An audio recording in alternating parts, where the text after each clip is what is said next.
Bismillahirrahmanirrahim. Assalamualaikum warahmatullahi wabarakatuh. Cerita ini terjadi di salah satu kota yang ada di perbatasan Jawa Timur dan Jawa Tengah. Kejadian ini terjadi sekitar tahun 2010. Jadi ada seorang janda, sebut saja namanya Rini. Hidupnya susah dan dia umurnya sekitar 35 tahun. Punya 3 orang anak.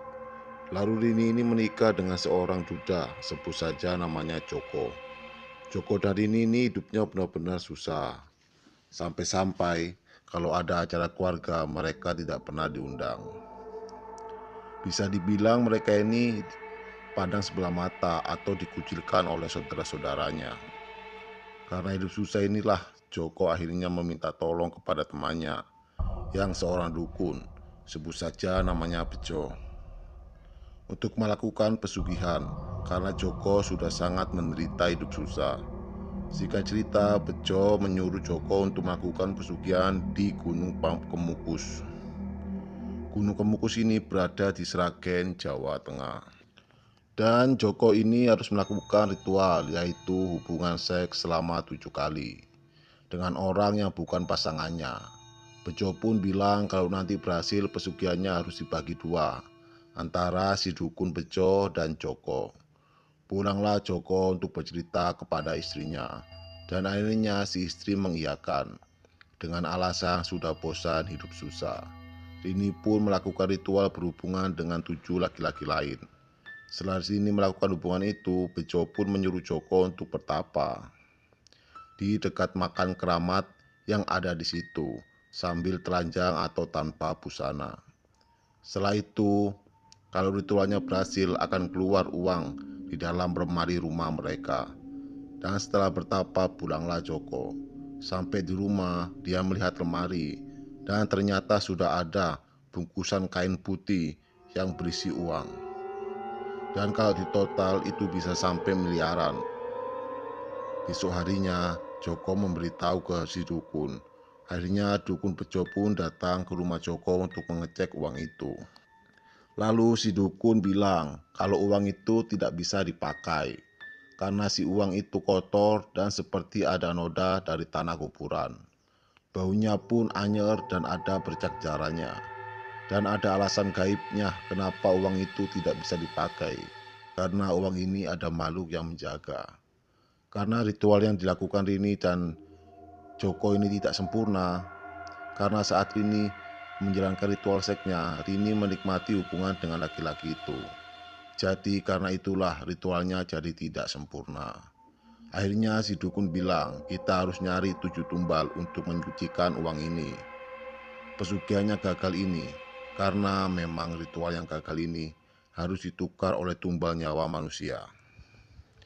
Mereka pun dapat orang yang akan membantu mencarikan tumbal, sebut saja namanya Doni. Doni ini dijanjikan akan dikasih uang 100 juta apabila berhasil membawa 1 orang tumbal ke rumahnya.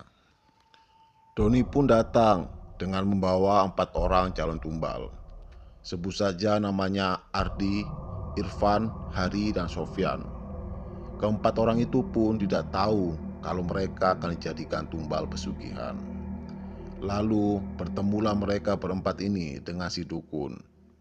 Mereka pun diperlihatkan uang yang jumlahnya miliaran dan dijanjikan akan diberi masing-masing 200 juta. Sontak mereka pun senang, tapi syaratnya mereka harus bertapa di makam keramat yang ditunjukkan oleh si dukun selama 6 jam. Dari jam 10 malam sampai jam 4 pagi sebelum azan subuh. Mereka harus sudah pergi dari makam itu. Keempat orang itu pun setuju. Pergilah mereka berempat ini ke makam itu. Selama bertapa tidak ada hal-hal aneh yang terjadi. Akhirnya jam 4 pun sudah lewat. Mereka akhirnya memutuskan untuk pulang. Kejadian aneh pun terjadi ketika mereka melakukan perjalanan pulang. Motor yang mereka naiki seakan tidak bisa dikendalikan. Dan keempat orang itu masuk jurang dan harus mati di tempat. Keesokan harinya si dukun pun bilang ke Joko dan Dini kalau harus mencari 3 tumbal lagi dan harus dilaksanakan malam ini. Jika tidak uang itu hilang. Karena sudah gelap mata, Dini pun merelakan ketiga anaknya untuk dijadikan tumbal. 7 tumbal pun akhirnya sudah dipenuhi. Setelah melakukan ritual pensucian uang, si Rini pun menjadi kaya. Bersenang-senanglah mereka karena sudah menjadi kaya. Tak lama setelah mereka bersenang-senang, kurang lebih 2 bulan, uang mereka pun sudah habis. Dan Rini pun menjadi kurus karena setiap harinya Rini harus memuaskan nafsu gendruwo, penjaga uang gaib itu. Rini pun meninggal dengan badan yang kering kurus. Tak cuma itu, gendruwo ini pun mengincar Joko untuk ia jadikan mangsa berikutnya. Joko yang sering diganggu oleh jin ini lari dan mendatangi si dukun. Alangkah terkejutnya Joko karena melihat si dukun ini sudah mati membusuk di dalam rumahnya.